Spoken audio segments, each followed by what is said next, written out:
en marcha. Les voy a mostrar ejemplos y después de ahí la idea nos quedamos abiertos con luego a ver si tienen consultas de algún práctico que hayan ejecutado o que no les salga o que tengan dudas. La idea es el viernes que viene tomar el segundo examen parcial. Después, ¿cómo se llama? Tenemos una... Hay una clase en el medio y después está Sí, la última clase. está bien, tengo una clase intermedio que sería, no me acuerdo a qué fecha, de El mediados de 11. noviembre. El 11 de noviembre les voy a dar digamos, otra clase más que no entraría dentro de la parte Ah, no, de... el 3. Pero no importa. El 3 la semana que viene, ¿cierto?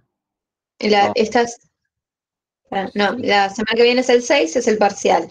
El claro, 13 veríamos inversiones y el 20 sería recuperatorio y bueno, está ya bien. el cierre. Sí, este año está un poco desordenado el tema de la firma de actas y además es un despelote, como la facultad está cerrada todavía. eh, Nosotros cerramos las notas en el CISACAT en forma electrónica, ya el 20, digamos, y los que estén promocionados, los que queden en condición de promocionar, también se los carga ahí. Y después creo que se anotan como en una fecha final, se los pasan. Esa parte todavía como que no la tengo muy, muy clara. Y por lo que me enteré el otro día, hubo como un cambio en el tema de las notas cuando van a aprobación directa. Yo no sé, tengo que leer porque el secretario académico se ve que no lo entendió bien, no lo bajó bien y los años anteriores estuvimos haciendo mal las cosas. Pero bueno, eso ya está. Uh, Es decir, que antes lo que era un 8 pasa a ser un 6 ahora. Algo por el estilo. Qué sé yo, no sé. Bueno, pero ya me pondré a Gonzalo, tono con Nancy que está más cercano. Sí, el parcial va a ser más que todo práctico, ¿no? el pasar es netamente práctico. eh, Puede incluirte alguna pregunta de teoría de costos, pero más que todo es práctico. Generalmente tomamos un flujo libre caja con una evaluación, tomamos un ejercicio de algún bono, elegimos algún bono, digamos, para que le calculen el rendimiento, y alguna otra pregunta de costo que puede ser desde el punto de vista práctico de costos, algún cálculo de costos, o alguna pregunta teórica, ¿no? No sé, tamaño mínimo económico, productividad marginal, lo que fuera.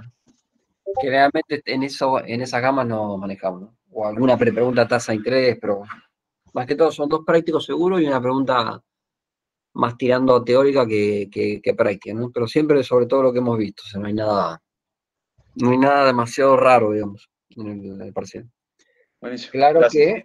que se contempla que el ejercicio te dé bien, ¿no? Si vos desarrollás, un ejercicio tiene 40 puntos y desarrollaste bien el ejercicio, hiciste todo bárbaro, pero le erraste en el cálculo de la tasa de interés, te tira abajo un proyecto. O sea, te tira abajo un proyecto, te penaliza en el ejercicio el 50%, ¿no? O sea, si no te da lo que debería darte. Por eso hay que prestar atención a la clase de hoy, a los tips que yo les doy como para que tengan ideas de los valores que maneja, que tengan ese criterio, ¿no? A veces, no sé, casos típicos. Eh, Colocan, digamos, en un ejercicio que tienen es una planta que, no sé, vale 10 millones de dólares, supónganse. 50% lo ponen los privados, ahí la tasa de interés la calculan ustedes en base a dándose en el camp. ¿Se acuerdan? Tasa libre de riesgo más el beta por tasa libre de riesgo menos el riesgo país menos la tasa libre de riesgo, etcétera, etcétera. Y la tasa del banco, que puede ser una tasa que nosotros la damos tabulada, pero está en pesos. Entonces, ¿qué pasa? Suelen poner la tasa en pesos en el cálculo de la cuota que va al banco, pero en dólares. Entonces ahí es donde generalmente tienen errores, ¿no? O un planteo típico puede ser, mira, esto lo devuelven el banco te da pesos. Vos el peso lo convertís a dólar oficial ahora y lo transformás, pero no es que el banco te da dólares, con lo cual vos lo que harías o lo que tendrían que hacer ahí sería llevarlo a dólares para saber si lo que te dan de préstamo alcanza y el resto es lo que tienen que poner los accionistas. Pero la devaluación del banco, la devolución al banco se pacta en pesos, en cuotas fijas a una tasa de interés X. Entonces ustedes calculan la cuota de interés en pesos, pero después la tienen que ir transformando al dólar. Entonces, un flujo de caja puede llegar a tener más o menos variación en lo que sería esa cuota al banco, ¿no? Porque si vos arrancás con una cuota fija en pesos de 3 millones de pesos con un dólar 87, ok, el año que viene no va a ser la misma cantidad de dólares si el dólar se fue a, no sé, 150. Y así sucesivamente con el pasar del tiempo, ¿no? Van a ser menos cantidad de dólares a devolver en función de esa devaluación programada que hay, ¿no? Pero bueno, son tips para tener en cuenta. El criterio general es siempre mezclar peras con peras y manzanas con manzanas, no mezclar cebollas con manzanas o cosas por el estilo, ¿no? Por eso la idea de hoy es un poco repasar esas cuestiones. A ver, voy a presentar mi pantalla. Va a ser esto.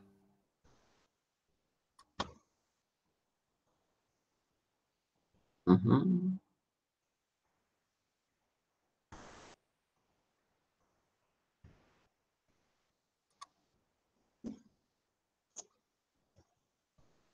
¿Se ve ahí, Lu? Sí, sí, perfecto. Perfecto. ¿Se acuerdan que esta era la ecuación de Fisher, que en su momento la usábamos para calcular la tasa de interés real? Y acá aplica el mismo concepto, pero para evaluar la tasa de interés de una en pesos pasada a dólares o al revés, ¿no? Si fueran dólares uno la puede pasar a pesos.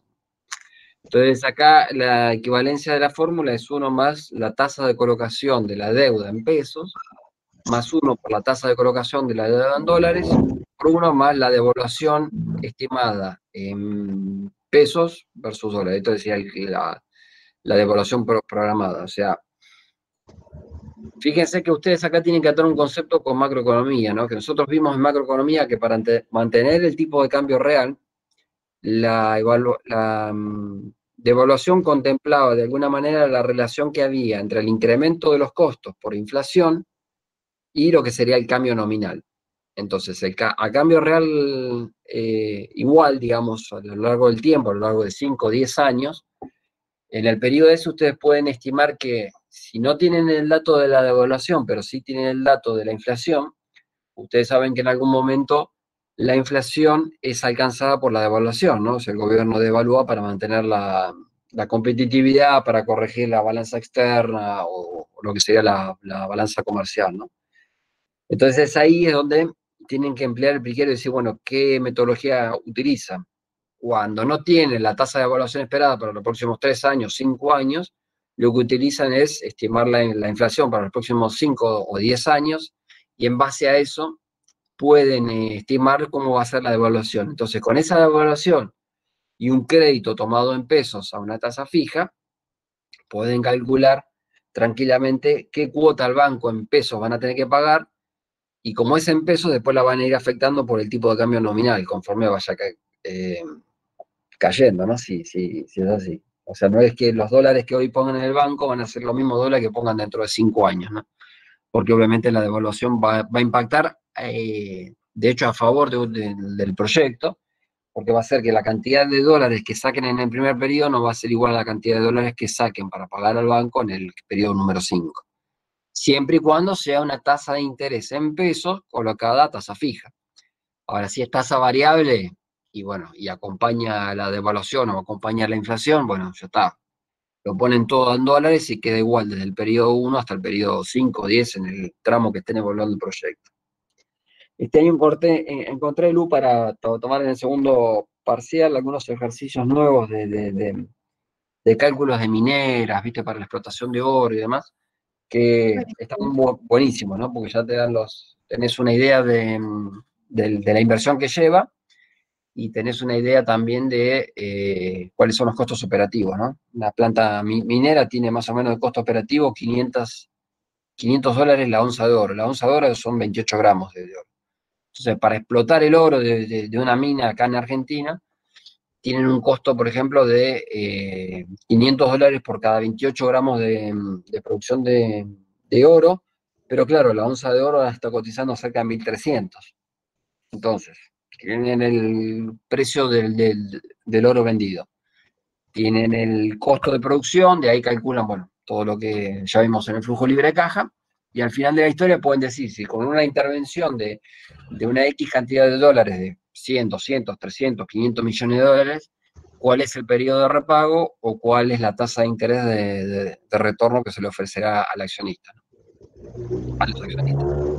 Son obviamente emprendimientos multimillonarios, no habla de menos de 300 millones de dólares, no se habla ahí. Pero claro, la rentabilidad es interesante, aparte te está sacando un commodity que es el oro, ¿no? Que no se consigue en todas partes del mundo, ¿no? Y obviamente es el bien más preciado de todo, ¿no? Porque ya vimos lo que pasa con el dólar, que se devalúa, bueno, el peso, ni hablar, y ese tipo de cuestiones. Pero bueno, hay ejercicios, la verdad, que interesantes para aplicarles en el segundo parcial. Más allá de lo que tiene la guía, que seguramente también entre algunos de ahí, ¿no? Pero bueno, esta es la fórmula con la cual ustedes combinan una tasa en pesos a dólares. Generalmente es así, llevamos la tasa calculada en pesos a tasa en dólares. En rara ocasión les puede pasar a ustedes en su vida personal, que es una tasa colocada en dólares y la llevan a pesos, pero eso es más raro, digamos. Bueno, esta es de Eva, pero no es de Evita Capitana, la esposa de Perón, sino que esto tiene que ver con otra cosa que lo empezamos a ver la clase pasada. El EVA es el Economic Value Added, que se podría traducir al castellano como el valor económico añadido, que es un modelo que cuantifica la creación de valor que se ha producido en una empresa durante un determinado periodo de tiempo. Esto es muy simple de calcular, ya habíamos visto los ejemplos contra qué se compara, esto por ahí lo vio Lu un poco más en profundidad ahora en matemática financiera al posgrado seguramente, o el año pasado, no sé cuándo. Sí, una parte lo vi este año y una parte el año pasado. Sí, que es el ROE y demás, que son cuestiones más de matemática financiera para ver los estados contables de una compañía determinada. Nosotros acá lo pasamos un poco por arriba esto porque no nos alcanza en tiempo como para verlo en detenimiento. Pero bueno, en definitiva lo que usamos es el EVA para cualquier proyecto que tengan ustedes ahora en mente, ya sea el proyecto de final para el trabajo, o en su trabajo, o había algunos emprendimientos que mostraron ustedes de familiares directos o que lo hacen ustedes mismos, cuando vimos la parte de costos. Ahí pueden aplicar esta fórmula o esta ecuación para determinar si una expansión de negocio que está pensado hacer su familiar o ustedes en forma directa, se justifica o no. Y ahí ya no tiene que entrarse en un berenjenal de cálculo, sino que es bien simple de calcularlo. Bueno, esto ya vimos en la explicación de la clase pasada. En definitiva acá, ¿cómo se calcula el EVA? Es el ingreso o la utilidad operacional después de impuestos menos los activos colocados para esa inversión multiplicado el costo de capital.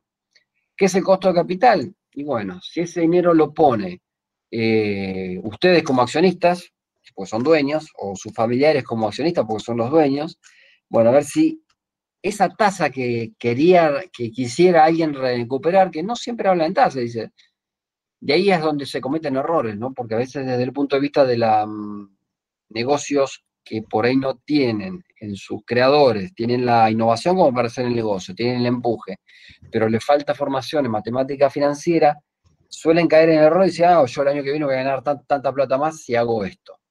Ok, la pregunta ahí es saber si con eso nuevo que vas a hacer y el costo que te va a costar hacer eso nuevo, justifica la inversión o no. Y ahí uno lo tiene que llevar siempre a tasa de interés. ¿Y por qué lo lleva a tasa de interés? Porque uno tiene la oportunidad de decidir, se pone ese dinero en hacer ese proyecto o si pone el dinero a hacer otra cosa. Por ejemplo, no sé, comprar una acción de una minera en oro, como les voy a decir dentro de un par de clases, ¿no? O poner el dinero en una acción no sé, de la compañía de valores o de lo que fuera, ¿no? Y no reinvertir ese dinero, por lo menos en el contexto en el cual ustedes lo están analizando, porque el retorno que les va a generar no va a justificar la tasa de interés que el accionista o el dueño quiere. Y esto a veces se da en los negocios familiares y dicen, ¿y vos por esto cuánto quisiera ganar? No, yo con esto gano, no sé, 300.000 pesos al mes gano. Ah, perfecto. ¿Y cuál es el capital puesto para ganar 300.000 pesos por mes? Y ahí uno evalúa si le está dando una rentabilidad que la puede conseguir mejor en ese negocio que ubicando ese dinero afuera, ¿no? En otra actividad, ¿no? Totalmente diferente. Bueno, ahí también sirve esto para evaluar el desempeño, o sea, o en una gestión determinada, si vos querés evaluar al gerente o al dueño, o vos como dueño, cómo estuviste haciendo las cosas, podés saber si vos estuviste agregando valor a la compañía o si estuviste sacando valor a la compañía. Cuando hablo de la compañía, a ver, yo trato de hacer siempre los ejemplos generales, pero no implica que alguien por tener un negocio chico, que puede ser un remis, un lavadero de autos o de lo que fuera, no se puede aplicar. Esto se aplica a cualquier tipo de negocio de cualquier orden de magnitud, ¿no? De inversión. Bueno, las 4 estrategias para evaluar el Economic Value Added son la racionalizar, o sea, reasignar capital desde proyectos o negocios que no contribuyan al costo de capital, o sea, que no den la tasa de rentabilidad esperada, hacia negocios que sí lo den, que sean prometedores y que sí den una tasa de interés de retorno más elevada del que me estaba dando originalmente. Con ese costo, uno va a poder pagar a los dueños lo que quieren y a los acreedores, ya sea el acreedor una financiera, un banco o un préstamo que recibieron de un familiar, lo que fuera. Construir, esto es invertir en proyectos nuevos o negocios donde el retorno de capital exceda el costo de capital. ¿Qué quiero decir esto? El retorno tiene que exceder siempre al costo de capital. Si yo tengo, no sé, $1.000.000 guardados y quiero un retorno de 10% anual por ese $1.000.000, yo tendría que estar recibiendo por año $100.000 de ganancia por ese $1.000.000 puestos en un negocio. ¿Lo quieren llevar a peso? Bueno, por cada $1.000.000 que tienen invertido, usted tendría que saber que recibir 100.000 pesos al año como retorno de capital por una tasa de retorno en pesos del 10%.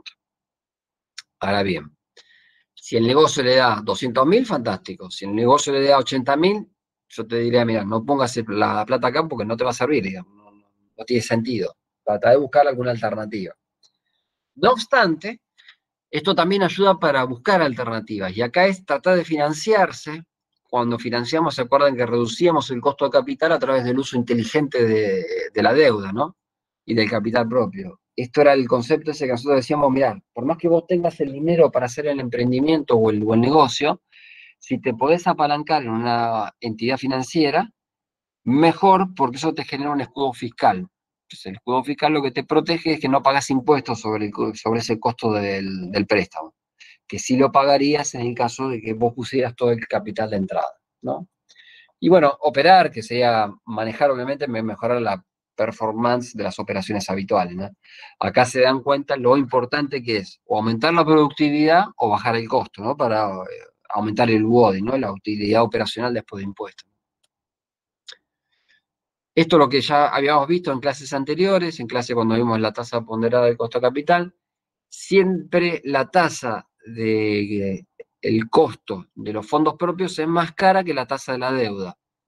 Y este era conceptualmente, ¿por qué? Porque obviamente los propios o el dinero propio corre más riesgo que el de la entidad financiera. La entidad financiera, el banco o el que fuera, siempre va a tener algo de donde agarrarse.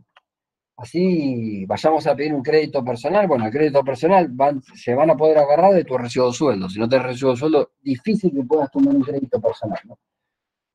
Yo diría que imposible, ¿no? Porque ahí las medidas judiciales salen rápidas y si vos no pagás el préstamo, te ejecutan, no que te matan, sino que te ejecutan un embargo y ahí te traccionan un 30% del salario a pagar en, no sé, X cantidad de años, dependiendo del monto adeudado que tengas ahí.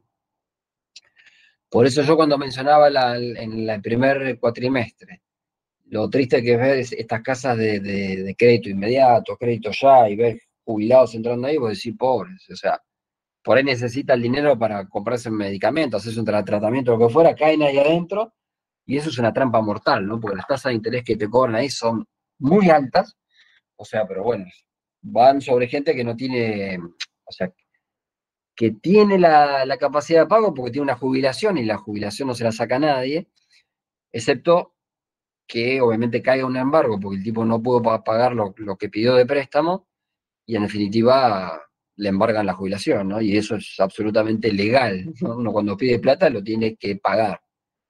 Por lo menos así nos manejamos los chicos. Los grandes, tipo Estado Nacional y demás, las deudas que toman no siempre las pagan. Eso, renegocian la deuda, reperfilan la deuda, llámenlo como quieren, pero a veces el Estado dice no puedo pagar, y bueno, tiene la capacidad de ser tan grande de decir, bueno, estos bonos que te di no sirven para nada, te los cambio por otro nuevo si los querés bien, y si no, bueno, anda a quejarte a Magoya o a Griesa, bueno, que se murió ahora Griesa. Entonces, acá empezamos con algunos ejemplos, y el ejemplo era este, ¿no? Si nuestro costo de capital fuese el 12%, un proyecto que produzca un retorno real del 17%, ¿agregaría valor? O sea, yo tengo un proyecto que me agrega un 17% más de lo que me venía agregando antes, pero tengo un costo de capital del 12%. Ahora, ¿qué pasaría si ese proyecto disminuyera nuestro margen de resultado operativo del 15 al 13 y el retorno sobre la inversión del 23 al 20? Como gerentes o como dueños del proyecto, ¿ustedes invertirían ahí? Y bueno, ahí viene la resolución, ¿no? Tengo un negocio existente tiene ventas por $1.530, vamos a poner porque 1.530 pesos no existe, están $1.530. La nueva inversión me generaría ventas precisamente por el doble, o sea, $1.540 de nuevas ventas. El resultado después de la inversión sería obtener ingresos por 3.070, cuando mi ingreso original era de 1.530. El resultado operativo, en el primer caso de 230, que es el 15% sobre 1.530, o sea, si uno aplica 15% sobre 1.530, le va a dar esos 230, que es el resultado operativo, ¿no? Con la nueva inversión, el margen operativo es del 11%, ¿sí? Porque tengo el 11% de 1.540, da $170 más de ingreso. El capital, tengo 1.000 en el negocio existente, tengo que poner otros 1.000 para la expansión que quiero hacer, con lo cual ahí tengo el monto total de mi proyecto va a ser de $2.000. Y el retorno sobre la inversión va a ser 23% en el primer caso, que es lo que yo tenía operando, y 17% en el segundo, ¿no? O sea, el segundo proyecto, la nueva inversión que estoy haciendo, me genera menos retorno sobre la inversión que tenía en el primer caso. Pero resulta que tengo un costo de capital del 12%. Si el costo de capital es del 12%, el cargo por el capital utilizado va a ser ese porcentaje, el 12% por los $1.000 que tengo ahí de inversión original y de la existente. Entonces, sí, 12% sobre 1.000 va a dar $120, ¿no?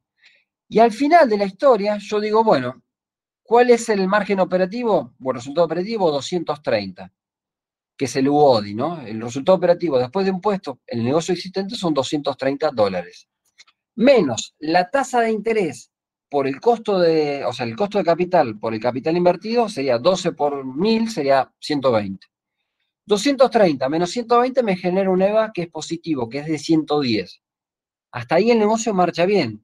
Y fíjense que cierra con el hecho de que mi margen operativo es del 15%, pero tengo un retorno de la inversión del 23%, y el costo de capital que tengo es del 12%. Es decir, el retorno que tengo, la tasa interna de retorno, es superior a la tasa de costo de capital, con lo cual el proyecto hasta ahí cierra bien.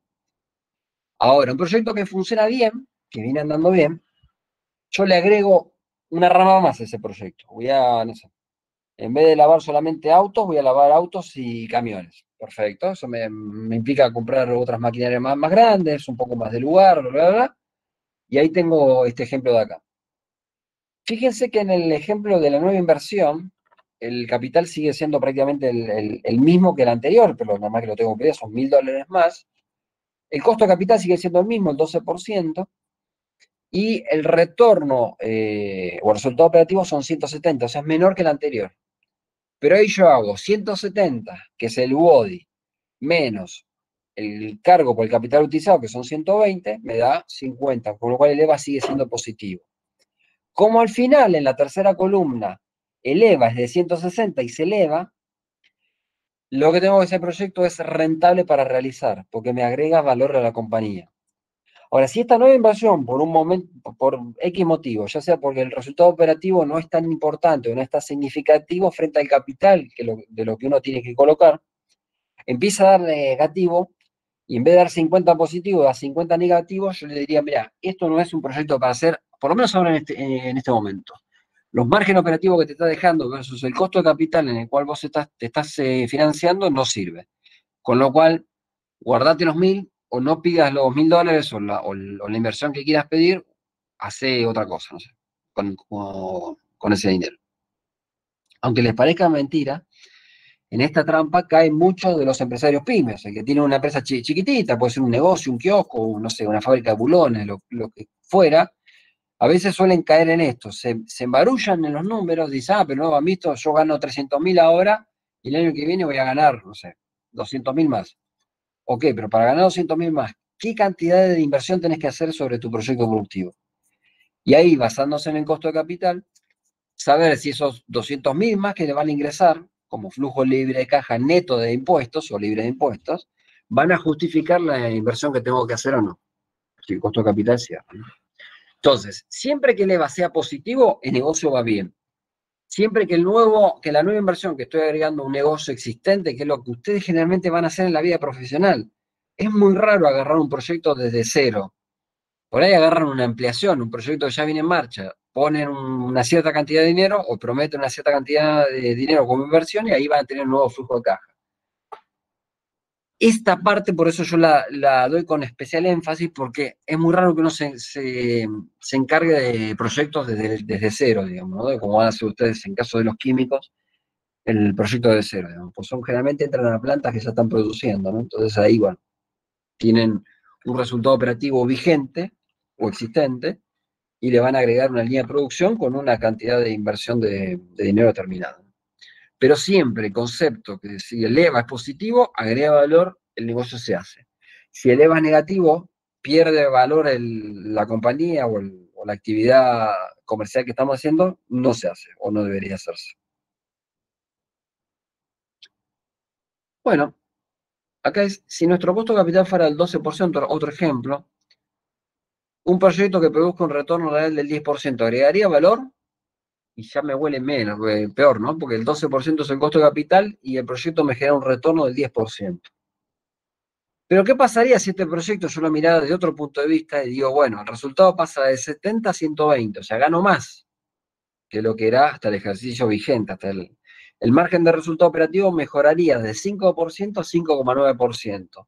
Y el retorno sobre la inversión del 7 al 8%. Parecería que los números mejoraran en este caso. Con lo cual, como gerente o como dueño, ¿se invertiría en este proyecto? Y bueno, acá está un ejemplo, ¿no? Negocio existente tiene ventas por 1.400, el resultado operativo son 70, de ahí viene el margen operativo que es 5%, de los 1.400 son 70. Los activos que yo tengo colocados son 1.000, el retorno sobre la inversión son el 7%, porque es el 70 dividido 1.000, obviamente te da el retorno sobre la inversión, que es 7%. El costo de capital que yo tengo para financiarme o el costo que yo quiero obtener de un proyecto nuevo es 12%. Y el cargo por el capital utilizado es 1.000 por 12%, 120, el mismo ejemplo que el anterior. Fíjese que en este caso, el WODI, que es 70 menos 120, da menos 50, por eso se pone entre paréntesis. En contabilidad general no se pone signo menos, sino que se pone entre paréntesis cuando se expresa un balance, ¿no? Cuando da paréntesis quiere decir que lo que tenés ahí adentro es un resultado negativo. El EVA ya da negativo del negocio existente. Pretendo hacer una inversión para darle un colchón a ese negocio, ¿no? Entonces, si le doy un colchón a ese negocio, las ventas van a mejorar, el resultado operativo va a ser un poco superior al que tenía antes, y fíjense que el retorno sobre la inversión es del 10%, pero ya ahí estamos hablando mal, porque si el retorno de la inversión es 10% o 7%, y mi costo de capital es más alto, 12%, lo que quiere ganar el accionista, o lo que tengo que endeudarme para pagar eso, hay algo que no funciona. ¿Y cómo se termina traduciendo esto? Con un EVA que es negativo. Si bien no es tan negativo como el anterior, en menos 10 en vez de ser menos 50, cuando uno hace el proyecto final, fíjense que el margen operativo aumenta.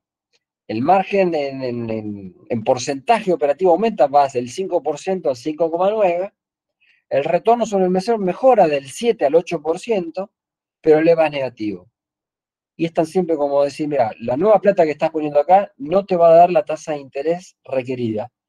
Por la tasa ponderada del costo de capital, en caso que sea un negocio ponderado, del costo de capital y capital propio, o que sea la tasa de interés del banco que le estás pidiendo plata para hacer este negocio, o o no responde a los intereses que tiene el dueño o el accionista sobre el proyecto existente para poner más dinero ahí, ¿no?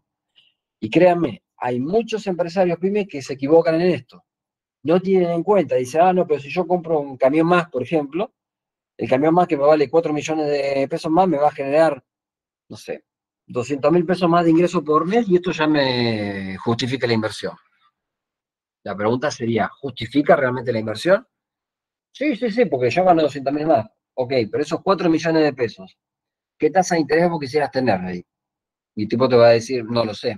Bueno, mira, te recomiendo que exijas una tasa de interés superior a la que te da esta alternativa de inversión. No sé, que es un bono de la Reserva Federal, un bono argentino, o lo que fuera.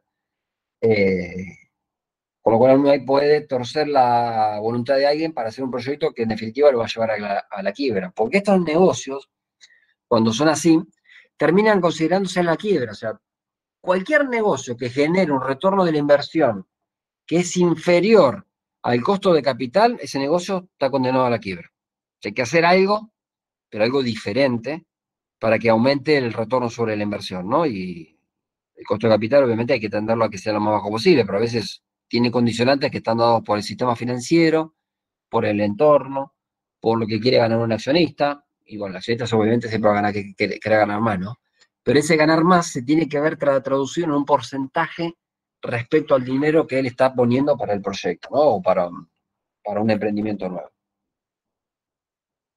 Bueno, mejores prácticas para medir la performance de una empresa. Yo tengo el valor de mercado de una empresa. Esto puede ser del mercado de valores, porque la empresa tiene acciones, o del mercado en general. Esta empresa vale tanto. Ok. Ahí la pregunta que uno tiene que hacer es la deuda y el capital propio, ¿no? Entonces uno dice, bueno, ¿cuánto tengo de deuda? El valor de la empresa es esto, 100 millones. Resulta que entre deuda y capital propio yo tengo puestos ahí 60 millones.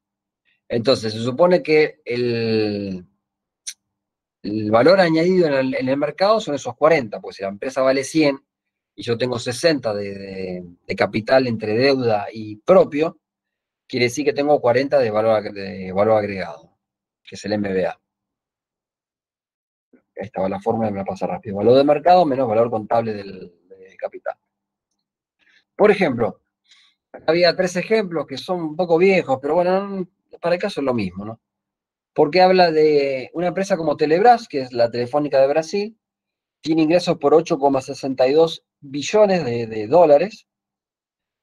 Tengo un ingreso neto de 801 mil millones, perdón, 801 millones, y el capital total son 26 billones de dólares, ¿no? O sea, un montón de dinero vale esta compañía, que es la compañía número 1 de teléfono de Brasil. Telefónica de Argentina tiene 2,73 billones de dólares de ingreso, un ingreso neto de 458 millones y un costo de capital, perdón, no el costo de capital, sino el capital total de 3,65 billones. Teléfono de México tiene 5,42 billones de ingresos, ingreso neto por 1,21 billones, ya es billones, o sea, son 1.210 millones de dólares, pero el capital total tiene 12,7 billones de dólares. ¿Cuál de las 3 compañías tiene la mejor performance? Y bueno, si yo lo comparo con el valor del mercado añadido, y el valor del mercado son 12,9. El capital son 26, es negativo. O sea, Telebrás está en el horno. Telefónica de Argentina tiene 6,3 billones de valor de mercado, el capital de 3,7 billones. Bueno, que es lo que estaba acá, ¿no? 3,65, 3,7. El valor agregado al mercado son 2,6. Y Teléfono de México, ni hablar, tiene 17 billones de valor de mercado, capital de 12,7 billones, 4,3 billones es el valor añadido. De las 3, perdón, un segundito.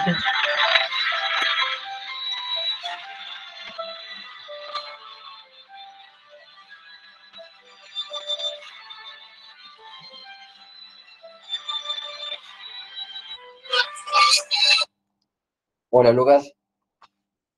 ¿Cómo va? Bien.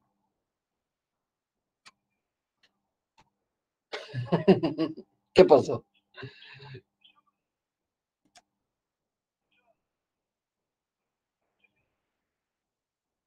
Sí.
Buenas, perdón, problemas gremiales, por eso tuve que atender. Pero bueno, a ver. Estoy presentando, ¿no?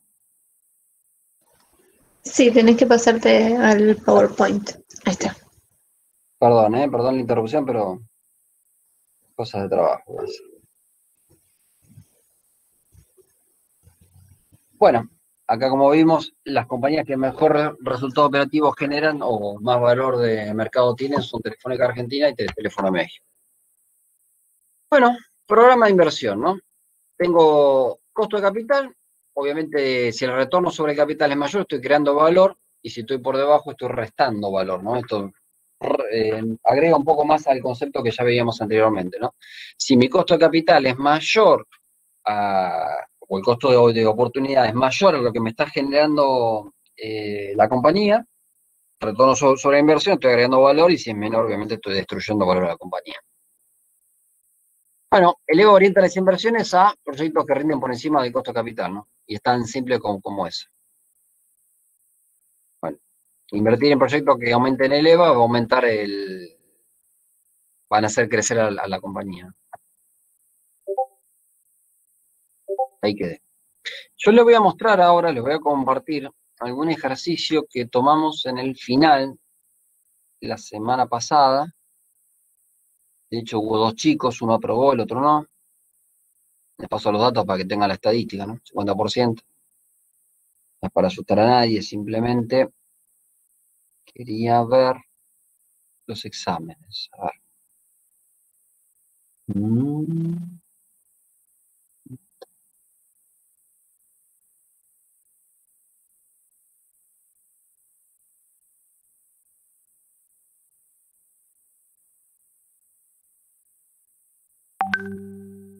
Bueno, a ver, ¿cómo era el ejercicio? Vamos a leer este ejercicio primero.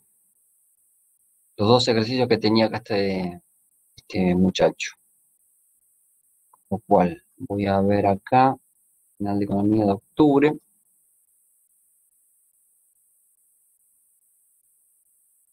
Bueno, fíjense, ¿ven ahí el final? Sí, se ve. Perfecto. Esto, un ejercicio valía 40 puntos. Voy a hacer un pozo de crudo no convencional. Esto es un dato concreto, o sea, esto no es inventado, ¿no? Cuesta en Argentina para YPF unos 12 millones de dólares, más o menos, cada pozo. Tiene un costo de producción entre 10 y 11 dólares el barril. Simplifica mucho toda la parte de cálculo de costo, porque ya le estoy dando el costo total, digamos, para producirlo.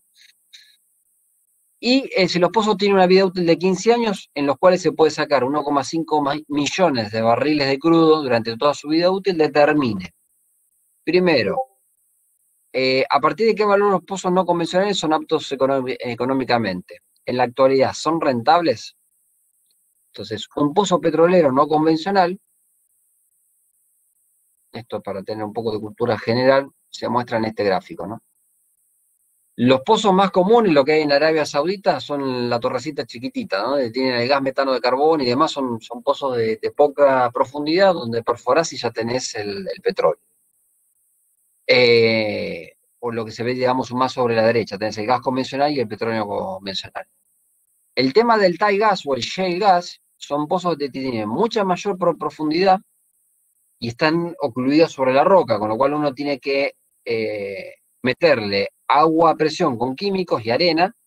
Con esa arena se rompe la roca y con la ruptura de las rocas vuelve a salir para arriba el agua con químicos, con el gas o con el petróleo, ¿no? Y ahí va dependiendo del tipo de exploración que uno quiere hacer, si para gas o para petróleo. Esas cosas existen, esto está inventado, como ya se lo dije hace bastante tiempo, desde la década del 40 se conocía que existía esto, pero no estaba la tecnología para desarrollarlo. Obviamente, el costo de producción de un barril de crudo convencional está los 2 dólares o 3 dólares, es el costo de producción, ¿no? Con lo cual, son proyectos de inversión más baratos, el costo más barato y obviamente el costo o la rentabilidad de un pozo convencional es mejor a lo que sería un pozo no convencional, donde todo es más caro. Como verán, la profundidad es más cara, la tecnología que hay puesta arriba es bastante más cara y hay que operarlo, eso tiene un costo más elevado. Pero los valores son los que dice ahí. Entre 10 y 11 dólares es lo que cuesta el barril y la inversión cuesta 12 palos verdes, ¿no? Y esto genera 1,5 millones de barriles durante los 15 años de vida útil que tiene este pozo petrolero. Entonces acá en el ejemplo, cuando está calculado, fíjese lo siguiente. En la tabla coloca, bueno, la producción, 15 millones de barriles por toda su vida útil, dividido B15, que es la duración del proyecto, son 15 años, ¿sí? ¿Qué había acá? Bueno, este es el valor a modificar en realidad. Lo voy a poner en negrita, lo voy a colorear porque este es el valor donde uno itera para saber hasta qué punto da, ¿no? Este es el ingreso por ventas, que el ingreso por ventas va a resultar por la cantidad vendida, por el precio, y a partir de ahí vienen los costos. El costo de producción, el costo total, que obviamente es la cantidad producida como es un costo variable netamente. Este le agregó mantenimiento acá, no tendría sentido porque ya estaría metido dentro del costo, pero bueno, es un error entendible, por ejemplo. La inversión, 12 millones de dólares, el tipo de cambio, ¿sí? 84 dólares, y la financiación. Este dijo que la financiación toma un 50% de un préstamo, 50% de 12 millones, obviamente son 6 millones de dólares, que es lo que está acá. Tiene una tasa anual del 45%, y acá pone la fuente de dónde la sacó. ¿Sí? Toma ámbito financiero, Banco Nacional, preparan líneas de crédito para intereses cercanas al 45%. Entonces él tomó la tasa anual en 45% como la tasa en pesos que tomó. Obviamente lo que hace es, en esta fórmula, que es la fórmula de Fisher, transformar la tasa en pesos a tasa de dólares, ¿sí? Y después tiene, por otro lado, los accionistas. El otro 50% lo pone en la accionista, pone YPF, 6 millones de dólares. La K sub B lo toma en 13%. Y bueno, acá calcula el costo ponderado de capital, la deuda, K sub D lo toman acá. Bueno, tasa en positiva 30. Bueno, calcula la tasa WACC. ¿Cómo era la tasa WACC? Bueno, era la tasa de interés requerida por los accionistas, por lo que ponen los accionistas, más lo que pone el banco, los 6 palos que pone el banco, dividido 12, obviamente, dividido la tasa, multiplicado la tasa del banco y 1 menos el escudo fiscal. Entonces él le da una tasa ponderada del costo de capital de 8,9%.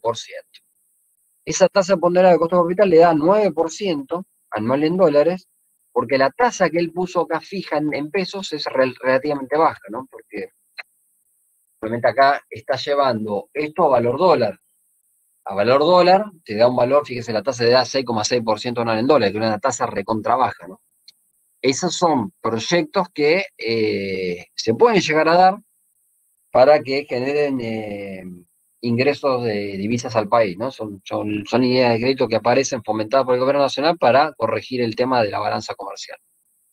Pero bueno, ahí construyen los ingresos por ventas, fíjense, IPV en todos los años va a ser el mismo porque el precio no cambia.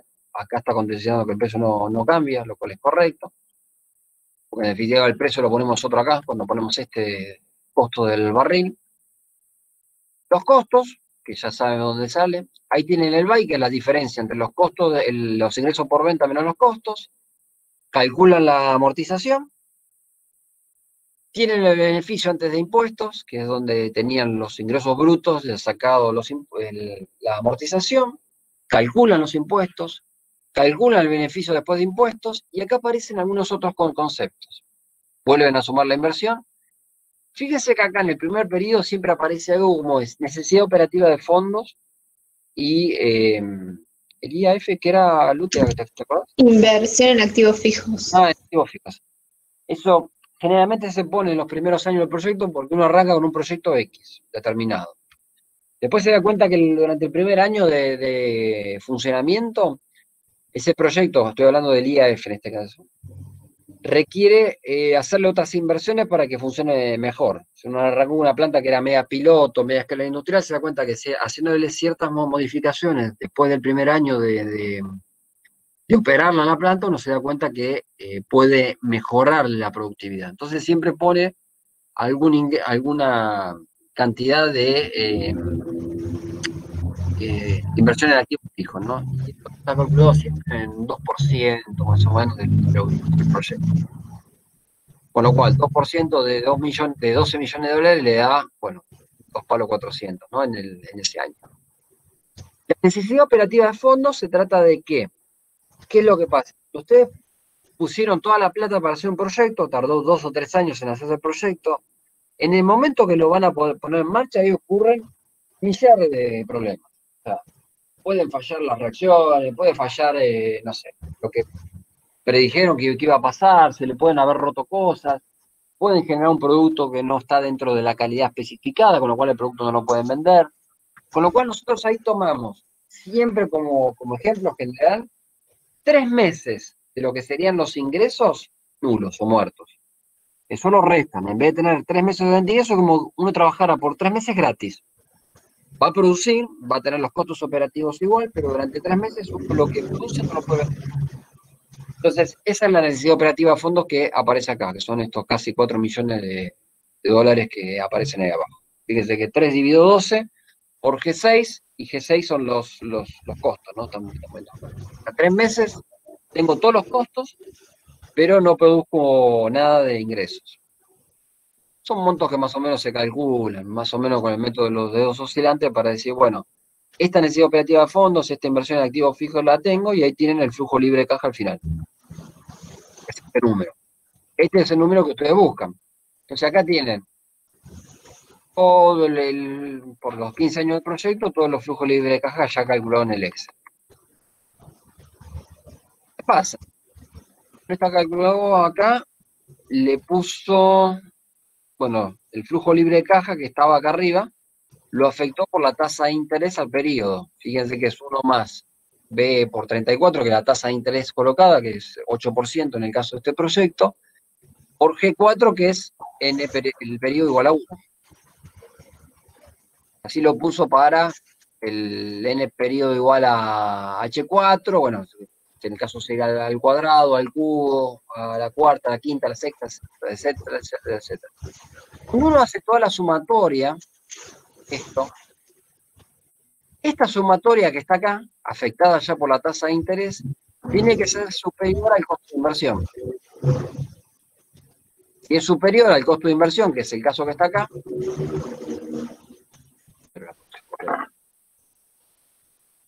el proyecto es productivo, o sea, conviene hacer el proyecto, y si es negativo, no.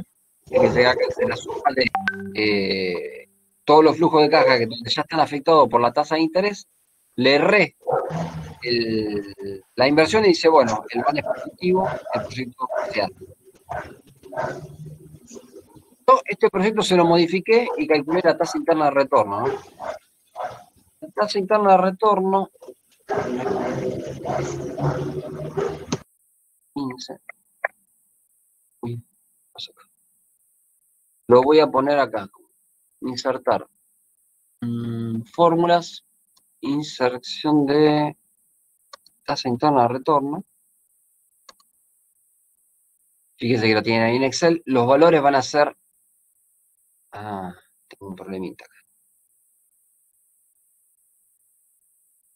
Esperen un cachitito. Vamos a hacer así. Voy a modificar totalmente esto para que quede más lindo. Si no me van siguiendo, si están perdidos, por favor alerten, porque yo sigo avanzando. Esto para mí es más fácil hacerlo en el pizarrón, pero bueno. Lo tengo que hacer acá por PC. Queda el número. ¿Y dónde está la tira? Acá abajo. Igual, insertar función. Bueno, pongo matemática financiera, TIR, y acá me tira los valores. En los valores le voy a poner desde la inversión, que tiene signo negativo, hasta el último flujo libre de caja. Y me da, con un barril de crudo de $50, una tasa TIR del 18%. Si en cambio yo le pongo 30, me da 4. Entonces acá uno empieza a jugar. Dice, bueno, ¿cuál es el valor en el cual este proyecto empieza a cerrar? Cuando la TIR, que es 4,3, sea superior a la tasa combinada de costo capital. Este chico la puso acá. Voy a poner por 100 para que se vea. Entonces, si la TIR, si la tasa interna de retorno es menor a la tasa de costo capital, el proyecto no cierra.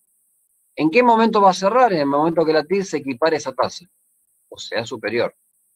Con lo cual, con 30 no cierra, le colocamos 40, me voy, le coloco 35, estoy ahí, le coloco 37, estoy ahí, le coloco 36, bueno, y ya está, con este me quedo. Uno me da 8,66% la tasa ponderada del costo capital, y la tasa interna de retorno con un barril de crudo $36 me da el 9%. Con lo cual, el proyecto cierra en ese valor.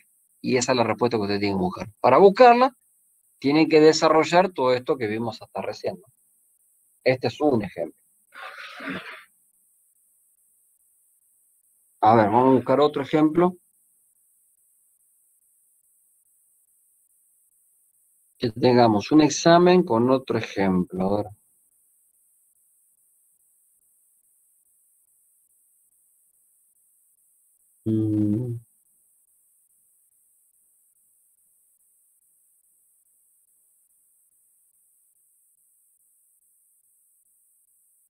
Ah, este es el mío.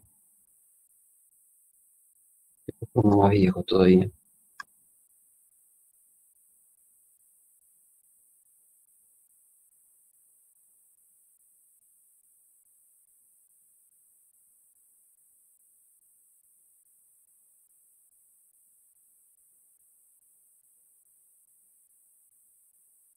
¿Qué pasó acá? Creo que en 2018 o 19 tiene que estar el que ellos, ahora hace poco les pusimos en la guía. A ver, 18, 19. Ok. Sí, el ejercicio de la guía que, ¿para qué es? El del parque eólico, Ujú. pero no me acuerdo cuándo se tomó puntualmente qué fecha. A ver, debe ser uno de estos. Ya lo voy a encontrar.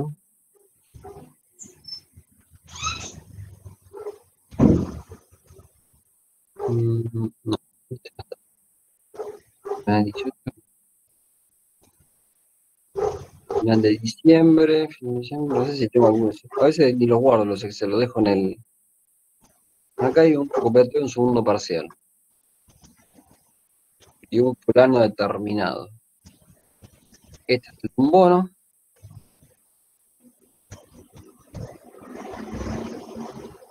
Ese es con Eva, Ah, con EVA, sí, pareciera, sí. este. Bueno, era una planta para producción de. Sí, es el tipo de cambio que me dejamos acá, 37 pesos, ¿no? 5 años de inversión, una inversión de 5 millones de dólares. Los ingresos por venta era 1.850 por 20.000, que debe ser la producción anual. El costo de la cola etílico, ahí tenía cuánto gastaba de cola etílico, cuánto gastaba de ácido sulfúrico. El costo de la mano de obra, fíjense, eran 24 operadores por. No, sí, deben ser 24 operadores por 74.000 pesos de sueldo medio, por 12. Esto le faltaron en realidad es por 13 acá, digo, el tipo de cambio lo lleva a dólares. Las cargas sociales del 55% de la mano de obra. Los costos generales son 50% de lo que es todo el costo de la mano de obra. Costo de mantenimiento, nunca hay que olvidarlo, 5% de la inversión original. Bueno, seguros e impuestos, el 1%, todo lo tiene la parte de costos, comercialización y venta, tanto. Total de costos le daba acá. Esos costos son los que alimentan esto que está acá. ¿Sí? Este valor que está acá, flujo libre de caja 1, hasta el 5 tiene este costo. Los ingresos por venta van a ser B7, bueno, el B7 lo puse acá, ¿no? 850 por 20.000. 20.000 debe Este ser. es el ejercicio 2 de la guía, por las dudas si lo quieren leer. Por ahí hay alguna variación de numeritos, Ah, mirá, pero vos de la guía, bien. sí. No, pero si ya los chicos ya lo deben haber hecho, si dijimos que ya para hoy lo tenían que tener hecho. Bueno, están desesperados sacándole fotos a la pantalla. No sé si vamos a dar tiempo. Bueno, inversión en activos fijos, amortización, bueno, ya calculan la amortización, la decisión operativa de fondos, tasa real, 15%, esta tasa interesante, devolución al banco la calculaban. Acá hay una fórmula para hacer la devolución al banco, que era, ¿se acuerdan? La tasa de interés por lo que sería la tasa de interés más 1 elevada a la quinta, porque son los 5 periodos que tiene, dividido la tasa de interés más 1 al número de periodos más 1, ¿no? Esto es una fórmula que generalmente la damos cuando tiene que hacer el cálculo de la cuota que le devuelven al banco. Y bueno, los accionistas, este calculó 46% de tasa, mierda. Está carísimo esto. Se ve que la incertidumbre era muy grande en este momento. Bueno, de hecho fue así, ¿no? Sí. Bueno, ingreso por venta, costos, devolución al banco. Fíjese que acá esta persona está colocando la devolución al banco en este punto, ¿no? Arriba, bien arriba en el flujo de caja. Entonces, tener el beneficio antes de amortización, intereses e impuestos es este. Le saco la amortización, tengo el beneficio antes de intereses, calculo los impuestos, que es esto que está acá, 0,35 con los impuestos, el beneficio después de impuestos, le vuelvo a sumar la amortización, en este caso le resta la inversión en activos fijos y el IAF, y acá aparece el flujo libre de caja del periodo 1, 2, 3, 4 y 5. me acuerdo cómo calculó el BAN este. Bien. Valor actual neto de B28 es F15 sobre J15, que son las variables que tengo acá, ¿no? Ese BAN era positivo, con lo cual el proyecto era rentable con esas condiciones de cierre que le habíamos planteado, ¿no? Bueno, chicos, acá tienen algunos ejemplos.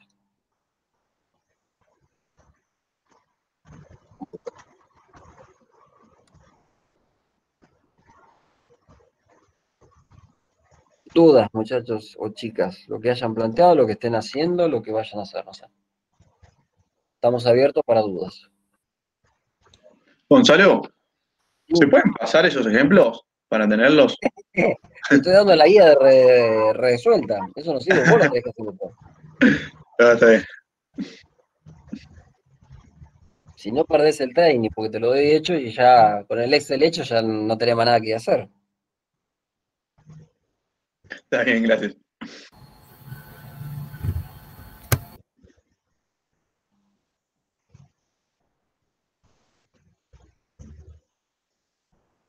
Todos entendieron cómo se calculaba la tasa WACC, que eso lo fueron siguiendo, porque por ahí es una de las cosas en las que más se confunden, porque el flujo de caja es ir haciendo las cuentitas, pero por ahí calcular la tasa es los que suelen titubear ahí.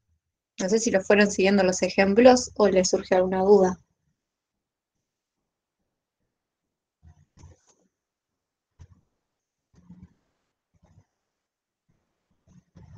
Parece que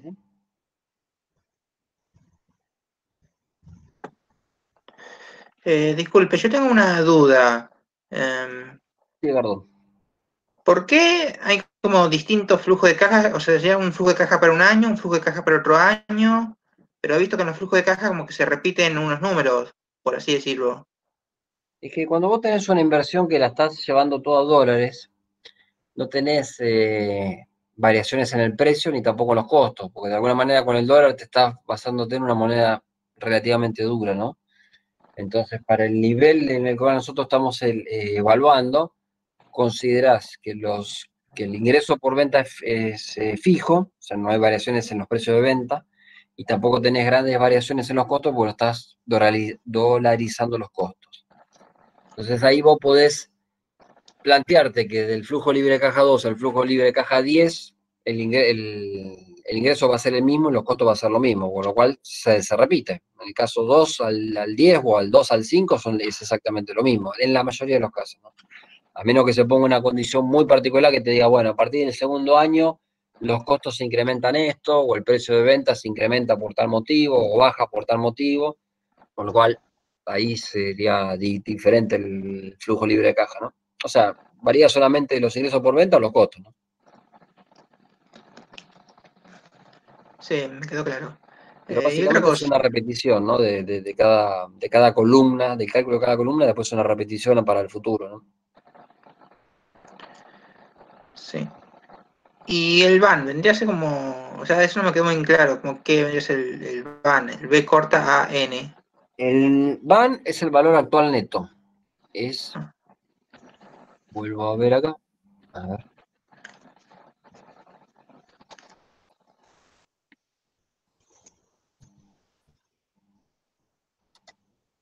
Fíjate que está en el slide. Ahora vuelvo a compartir.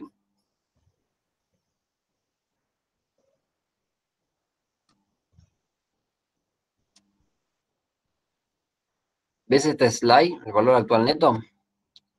Vos tenés No una se serie está de inversiones. compartiendo. ¿Eh? No se está compartiendo. ¿Está compartiendo? Uy, qué lío me mate. A ver, a ver, a ver, a ver. Ah, este debe ser este. Ahora sí. Ahora sí, ahora sí.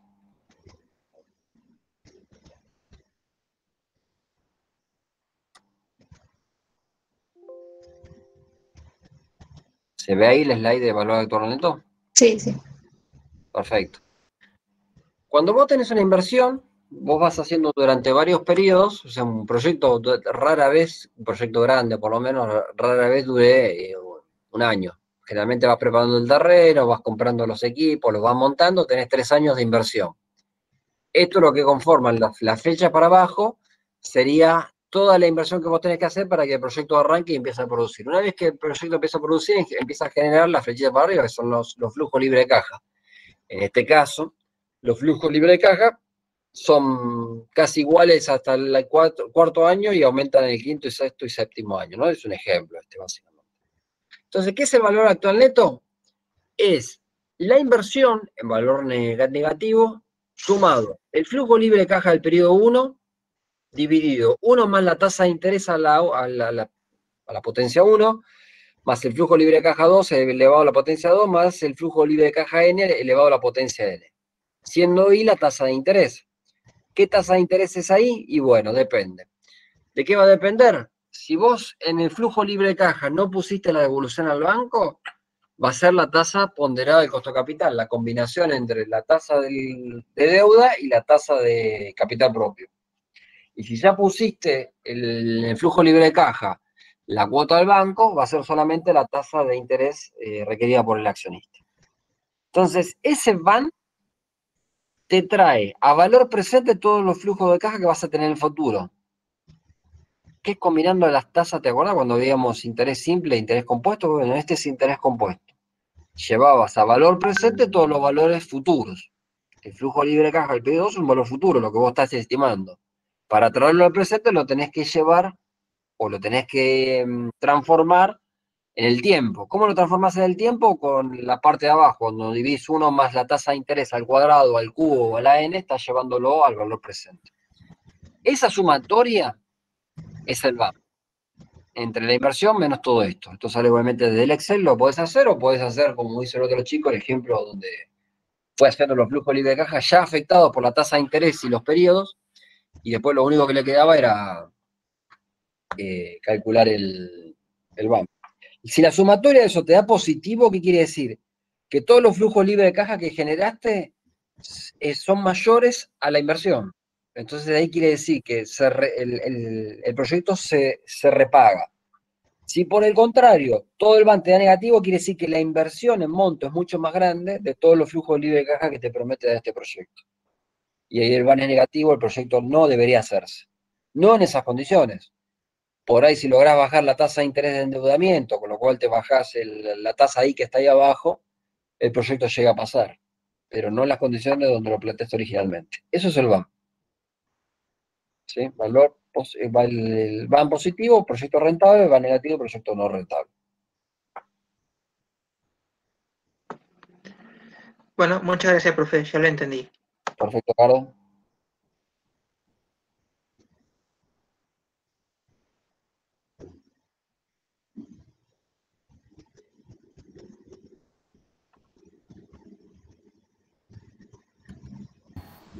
Profe, yo tengo una consulta.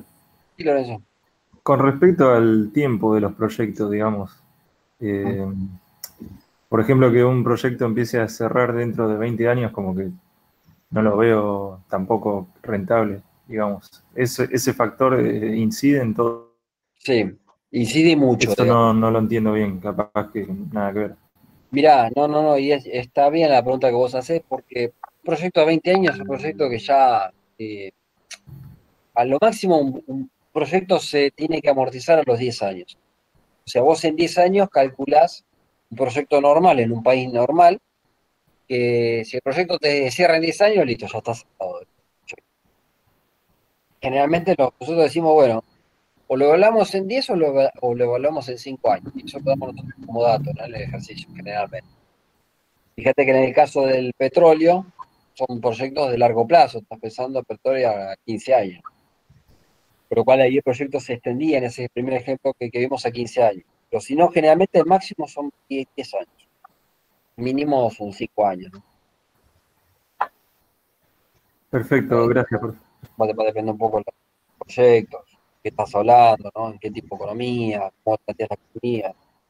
Bueno, un poco se relaciona ahí el producto que vos estás haciendo versus el contexto del país. Si vos producís un producto que se exporta y que el mercado interno es prácticamente nulo o raquítico, y no te preocupes, lo podés evaluar tranquilamente 10 años que a ver, ¿qué te puede pasar raro en Argentina? Que te aumente mucho los costos, pero que después el dólar no se te devalúe. Pero por ahí no se te devalúe en los primeros 2, 3, 4 años, pero después el gobierno se tiene que sincerar el valor del dólar si tienes una inflación ahí. Entonces puede ser que durante 2 o 3 años estés en el horno y después volvés a recuperar cuando, digamos, lleven el valor del dólar a los ingresos que correspondan. Pero digamos, ahí cuando vos lo haces en dólares es como que te olvidas un poco del contexto de la inflación y demás, ¿no? Si vos tuvieras que hacer esto en pesos, tenés que multiplicarlo siempre por el 30% de la inflación. Y si por el contrario planteamos un ejercicio donde el precio se venda en forma local y la inversión está en dólares, pero la inflación está en el 30%, por ejemplo, para los próximos 5 años, planteamos. Entonces tus ingresos se van a ver incrementados al 30%, pero tus costos también se van a ver incrementados al 30%, con lo cual tu flujo de libre caja va a quedar intacto, si vos lo llevas en pesos o en dólares. ¿Sí? El tema es el timing de la devaluación, o sea, en qué momento te empieza a afectar más la devaluación. Si no te devalúan durante mucho tiempo, y bueno, perfecto, a vos te cierra bien. Pero en la medida que te devalúen, ahí el costo de endeudamiento que tenés en el momento puede llegar a ser insostenible, ¿no? Entonces esas son todas variantes que uno puede llegar a tomar cuando toma un ejercicio. Si bueno, perfecto, yo te tomo los 3 primeros años, dólar quieto, inflación del 30%. Inflación te pega tanto en costo de producción como en valor de venta. A partir del 4.º año se plantea una devaluación para recuperar todo lo que no se devaluó en los primeros tres periodos. Entonces ahí te empieza a pegar en la cuota, ¿no? Lo que vos tenés que devolver, o en el flujo de caja, en definitiva. Y ahí cuando te pegan el flujo de caja, bueno, verás, a ver cómo te cierra el proyecto, si es positivo o negativo. No se olviden que nosotros, la función de los profesores en ingeniería, tenemos que crear mentes pensantes. No podemos crear autómatas, o robots. Nosotros creamos mentes pensantes. Tenemos que fortalecer que ustedes agilicen el valor agregado de la mente, ¿no? Que pongan a trabajar la mente. Y que en definitiva se trata de eso, ¿no? Que sean ingeniosos, que se pongan a trabajar la mente, que no se basen en cosas. Por eso me negué a dar el ejercicio resuelto en Excel, ¿no? Le voy a dar un ejemplo, después el ejemplo no se va a ajustar al 100% a la realidad y van a chocar. Entonces la idea es que no choquen. Estamos actuando en prevención. Cuando yo hacía esta materia, iterábamos prácticamente a mano, porque éramos Sí. pocos los que teníamos computadora, así que era más el tiempo que perdías iterando que el que perdías por ir resolviendo. Y ahora es al contrario, meten todos los numeritos en el Excel, sale el solver y chau. Entonces, sí, la gracia está en que pueden ir obteniendo esos numeritos a la hora de completar la planilla de cálculo. Y eso que Luciana, bueno, lo hizo hace un tiempo atrás, y yo que lo hice hace más tiempo que atrás, yo me recibí en el año 2002. No, 2000, sí, 2000, lo tengo una virome acá que me lo recuerdo. Mayo del 2012. Me la regaló un amigo, ¿no? Una virome, que la tengo todavía cuando me recibí. En el 2002, yo ni siquiera tenía esta materia. Yo no teníamos economía. O sea que el flujo de caja lo calculé un asco. La verdad que hoy me quedó una copia cuando hicimos el proyecto, que hicimos toda la parte de cálculo, estudio de mercado, qué sé yo, el flujo de caja, lo hicimos, no sé cómo se llama, cuando lo llamás a que le pongan las tapas, como el librar, ¿no? Quedó como un libro. Es un libro muy, muy bonito, con tapa dura, qué sé yo, pero cuando vos me haces el flujo de caja de eso, ay, mi Dios, era asquerosamente mal estaba hecho. Y me saqué un 10. O sea, así nos formaban en ese momento, ¿no? Lo sacamos. Sí. Sí, de hecho, una crítica que se hace en el departamento de química es que el proyecto tiene que cerrar desde el lado económico, y por ahí en las condiciones macroeconómicas, como vimos en el primer cuatrimestre, no son favorables para desarrollar un proyecto. Y eso es lo que ustedes también, ahora antes del final, les recomiendo que tengan a mano lo que son las tasas de los préstamos, el riesgo país, todos esos valores, para que no pierdan tiempo el día del parcial, tenerlos a mano. Claro. Sí, es buena acotación eso, ¿no? Entonces no puede perder en tiempo innecesario, ¿no? Que se puede hacer mucho más simple, más fácil. Sí.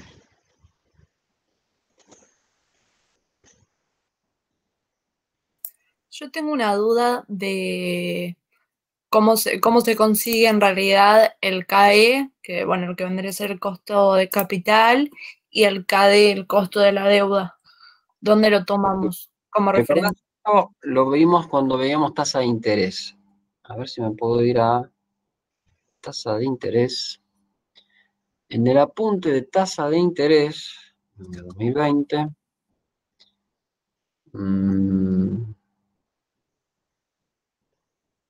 tasa de interés 2020. Voy a compartir la pantalla.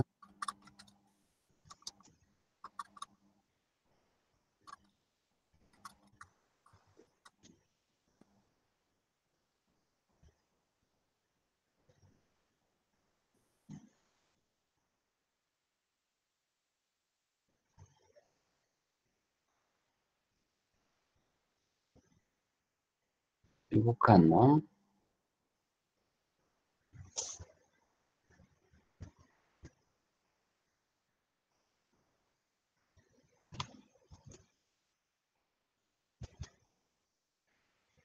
La tasa CAM.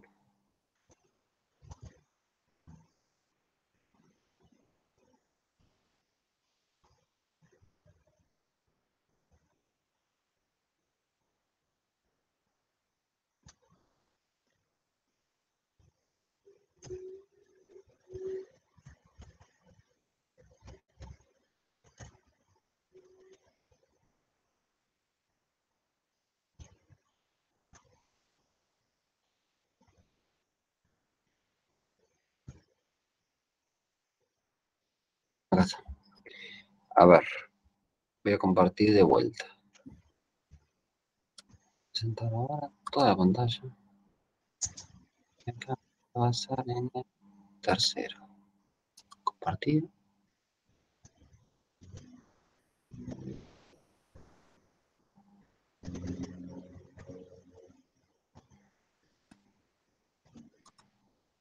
Pamela, ¿ahí lo ves?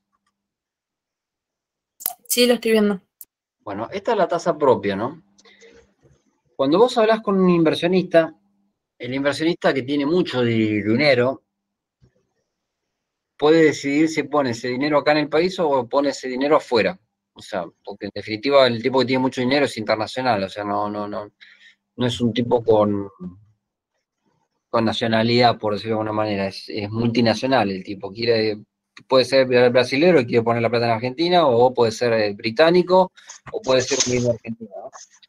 Entonces ahí lo que utilizas como referencia, como para decir, bueno, parto de algo, es la tasa CAM, que es la Capital Access Pricing Model. Esto lo vimos cuando vimos tasa de interés, ¿no? Que es el modelo de evaluación de activos de capital, que determina la rentabilidad esperable para un riesgo determinado. Ahí contabiliza o pone en juego lo que sería el riesgo del proyecto versus la tasa de retorno. Entonces la tasa CAM es la tasa propia del caso V, es igual a la tasa libre de riesgo más beta por el EM, que es el riesgo país, menos la tasa libre de riesgo. Entonces, vamos a un ejemplo. Tasa libre de riesgo, y bueno, tenés la tasa de la Reserva Federal de Estados Unidos. ¿Cuánto es la tasa libre de riesgo ahora? 0,25%, regalado. Más beta va a depender de si tu negocio es diversificado o no. Si tu negocio es diversificado, la tasa que le pones ahí es 0,2. Porque vos decís, no produzco un solo producto, produzco una gama de productos. Para, no sé, el caso de los chicos presentaron el costo de estudio de cerveza. Es un monoproducto, o sea, es cerveza. Vas a producir cerveza. Cuando producís cerveza, el beta ahí es 1. Porque no tenés manera de producir un producto alternativo a la cerveza. No van a producir vino, van a producir cerveza. Entonces el beta es 1. Multiplicado por el EM, que es el riesgo país, y el EM de riesgo país ahora está en 1.450 puntos. Por cada 1.000 puntos es 10 puntos del EM. Entonces, ahí en definitiva estás hablando de 14%. Menos la tasa libre de riesgo, que en este caso es 0. O sea, 0,25. Entonces hace 0,25 más 1 por 14 menos 0,25 y bueno, te va a dar una tasa de proyecto de endeudamiento de no menos del 14% anual en dólares. Ya parece alto. Y la tasa de endeudamiento, cuando no la tenés, porque decís, bueno, mira, la busqué y no surge, no sale, o a menos que te demos nosotros, o que la veas en internet, como la buscó este chico, que estaba medio final. Se fijó y los bancos estaban preparando tasas para el lanzamiento de proyectos del 45% anual en pesos. Bueno, ahí tenés un punto de partida. ¿Me seguís? Sí. Conceptualmente vos tenés que tener en cuenta que la tasa propia es superior a la tasa del banco. O sea, en cantidad, ¿no? Si esta es 14%, la tasa del banco debería ser 11, 10, 9, 8, 7, qué sé yo, 6. Pero nunca la tasa del banco debería ser superior a la tasa del accionista. Ahí, Ok.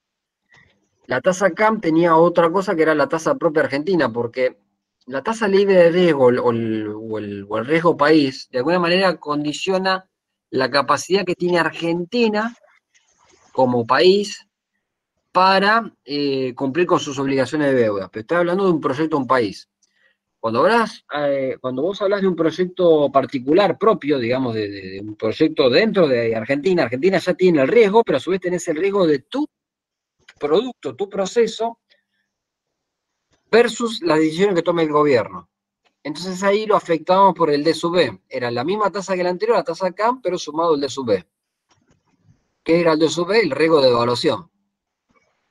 ¿Cuál es el riesgo de devaluación ahora, Pamela? ¿Tenés idea, más o menos? ¿Si has escuchado algo?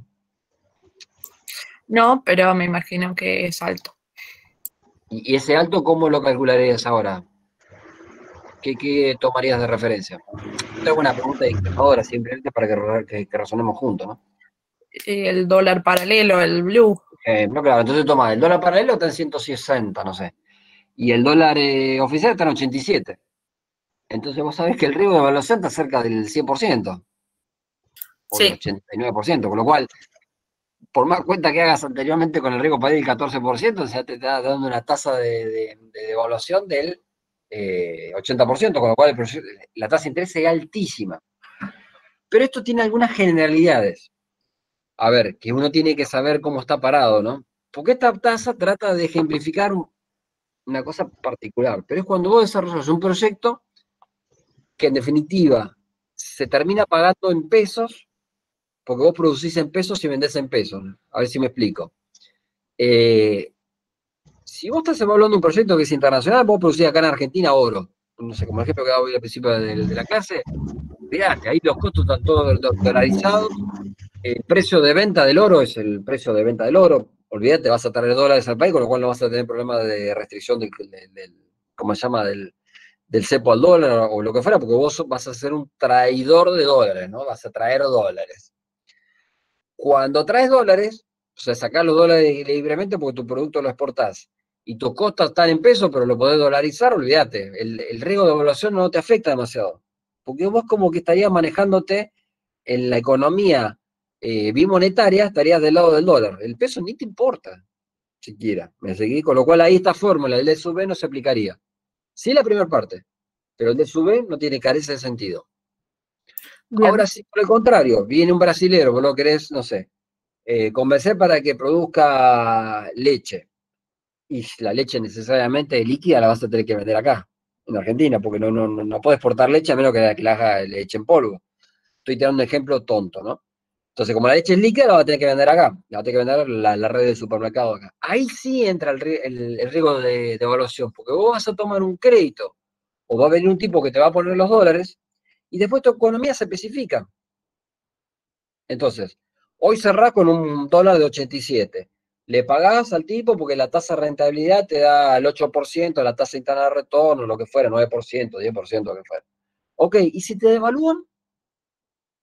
Pero tu devaluación no es la misma que el precio de venta de leche, o vos no podés transferir la devaluación al costo de la leche, porque es algo que tenés el costo local, porque las vacas son de acá, el campo es de acá, bueno, los tamberos son de acá, es todo de acá.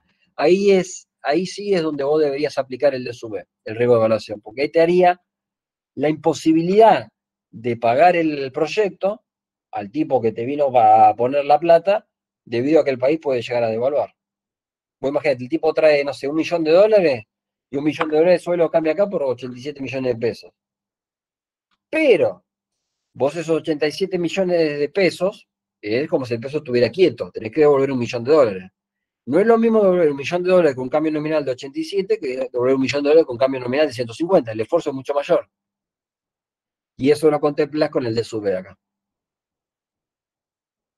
¿Se entiende? Sí, sí, yo lo entiendo. Y bueno, concepto general, siempre la tasa del banco va a ser inferior a la tasa del accionista. Y la tasa del banco, generalmente la obtenés de la tasa del banco, ¿viste? Hay línea de crédito, ¿viste? Son datos que se pueden sacar de la red, ¿viste? Que están más o menos disponibles. Están. Pero si no tenés, decís, bueno, calculé esta, digo, bueno, la tasa del banco la estimo en 10%, y vos me decís, estimo la tasa en 10%, para mí también, qué sé yo, si la otra te da 12 o 13 o 14. ¿Se entiende? Bueno, sí se entiende. Bárbaro.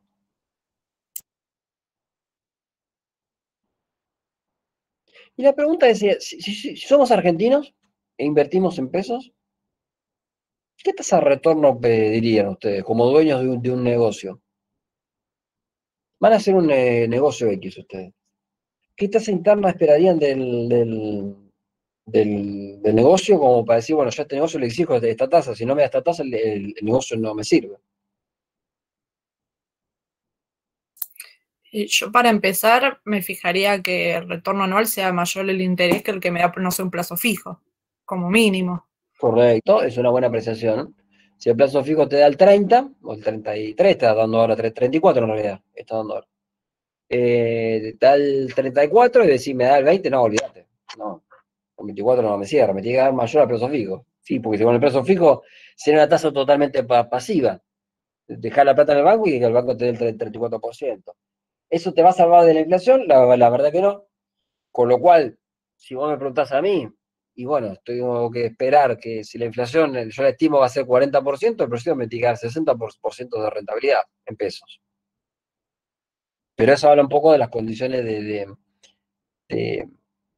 oscilación económica y por qué está tan turbia el asunto, ¿no? Como que Argentina no termina encontrando el camino. Con tasa de inflación del 30%, 35, 40%, y los proyectos son difíciles que cierren, ¿viste? Porque vos imagínate que un proyecto que tiene una rentabilidad del 40% en pesos, 50% en pesos, estás hablando que en 2 años pagás el proyecto en pesos, ¿no?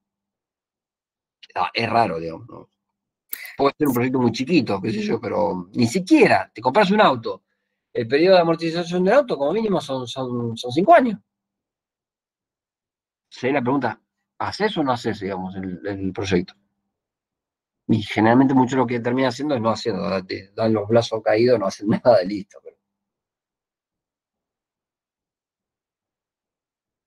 Pero bueno, va un poco, no sé, la expectativa de cada uno. Por ahí uno dice, bueno, esto lo hace pongo el dinero que tengo para la subsistencia, tengo que montar un negocio para la subsistencia. Y bueno, ya no te fijas tanto en la tasa de retorno, porque si, mira, pongo lo que tengo y hago esto, pues lo único que entiendo que puedo hacer como para sobrevivir. No consigo otro trabajo, pero tengo unos mangos ahorrados, y con esos mangos ahorrados te pones a hacer algo, no sé.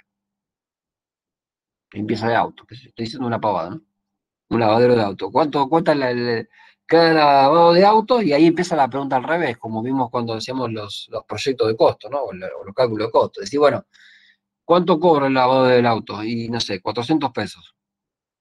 500 por ahí debe estar el lavado del auto, porque el otro día llevé a lavar una camioneta acá en Campana, me cobraron 700 por una Ranger, 4x4. 700 pesos me cobraron el lavado de la Ranger. 500 pesos debe estar del auto, 400, qué sé yo. Entonces voy a decir, bueno, ¿qué estructura tengo? Y mira, tengo que pagar el alquiler del local porque no es mío.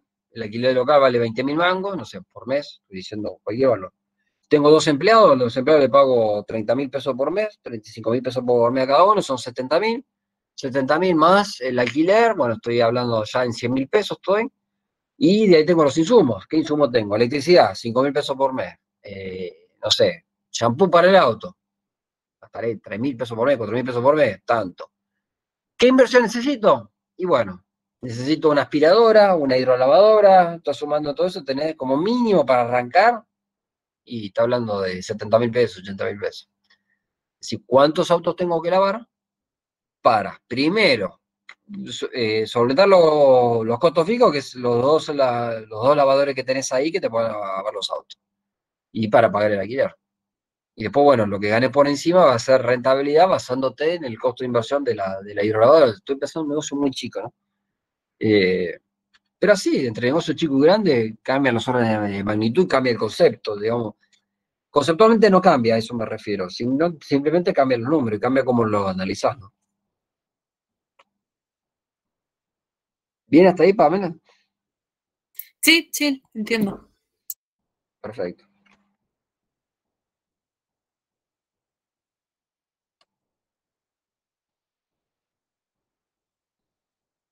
¿Algún otro de los chicos que tenga dudas? ¿Chicas? ¿Chiques?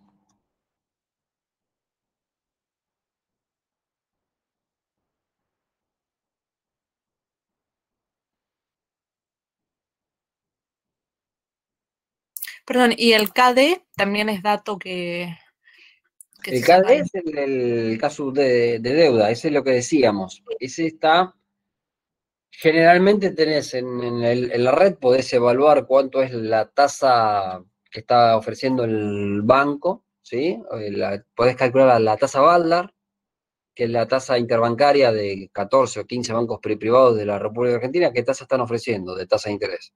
Esa puede ser un canal, digamos. Averiguas cuánto está la tasa Baldar ahora, la pones en internet, calculás tasa Baldar ahora, y te va a decir, no sé, 50%, 60%, qué sé yo. Y esa es la tasa de interés a la cual vos te estarías endeudando ahora. Pero esa es una tasa que no es fija, porque 50% ahora en las condiciones actuales.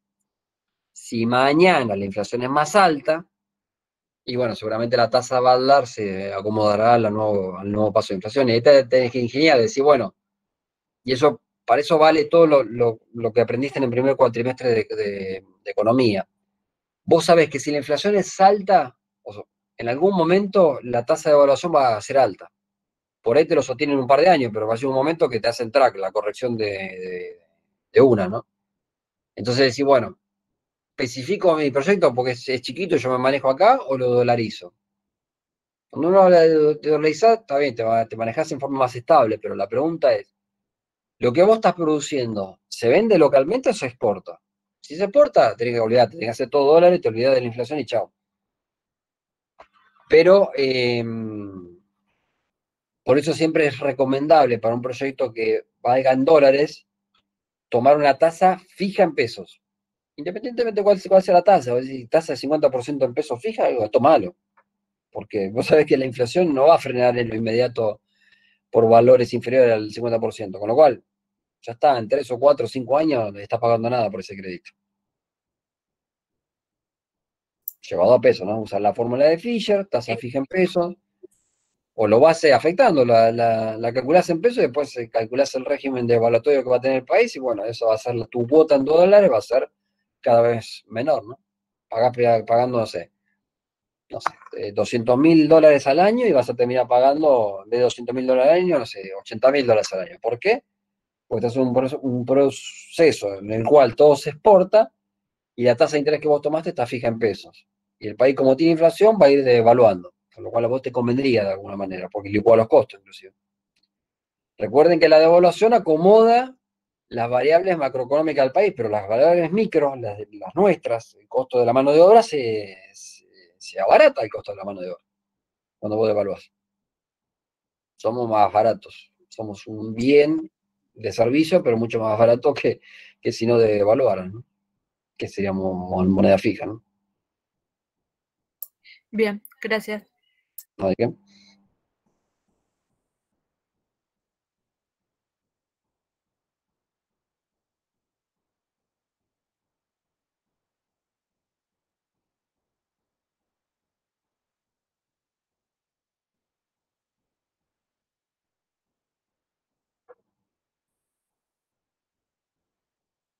¿Alguien más que tenga una duda?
Vos encontraste una manera, vos es que en el Teams el otro día descubrí, de casualidad, cómo tomar asistencia. Te toma la asistencia en el horario que entraron los chicos, en el horario que salieron. No sé si acá en este hay, estaba tratando de investigar eso. No sé. Yo intenté en su momento cuando recién arrancamos y no encontré forma. Mirá vos, no encontré casualidad en el Teams, pero en este no lo estoy viendo tampoco, parece que no hay. No. Yo a veces entro y salgo todo el tiempo por la conexión, no es que me vaya a No, te das cuenta, si me pasa cuando yo doy clases por Teams, que uso el otro, te das cuenta, el tipo que entra y sale, entra y sale, entra y sale, pues te das cuenta que el tipo tiene problema de conexión, ¿no? La persona, no tipo, ¿no? Ahí te das cuenta. Una cosa que alguien, pero ni siquiera está presente en las clases, ¿viste? O sea, este año fue medio raro, ¿no? Quizás el año que viene, si volvemos a clases presenciales, bueno, ya es diferente. Ya toma asistencia a la facultad, inclusive. Pero si tenemos ese... No sé quién me dijo. Alguien me dijo. ¿Vos me dijiste lo que volvían las clases en marzo? No. Algunos dicen que hasta que no está la vacuna no se vuelve, pero no sé. Yo, qué sé yo. Obviamente las clases son más entretenidas personalmente, pero bueno. Son así, ¿no? Hubo que acostumbrarse. Es cuestión de acostumbrarse a estas cosas. Sí, por lo menos no han perdido el año. Que por ahí en lo que es escuelas. Sí, muchos han perdido el año. Enteros, pero hay chicos que nunca fueron a la escuela, los que no tienen acceso a la conectividad y demás, hay un montón de casos. Vos decís, bueno, uno se maneja en un círculo y decís, bueno, no, los chicos van a la escuela, le dan tarea por conectividad, pero ahí están partiendo la base de que todo el mundo tiene conectividad, todo el mundo tiene computadora en la casa, pero en escuelas públicas, viste, de los alrededores, te das cuenta que esa realidad es totalmente diferente, viste.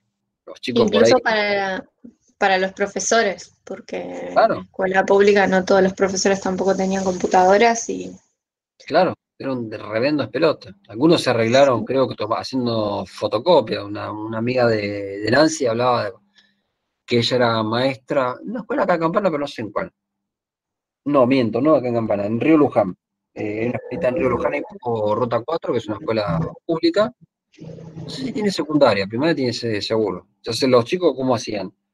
Ella dejaba, creo que el Estado le dio un subsidio a la escuela para que sacara copia. Entonces, sacaba las copias de la guía de trabajo práctico, o de la guía de teoría de trabajo práctico, y los chicos lo tenían que hacer y resolver por su medio.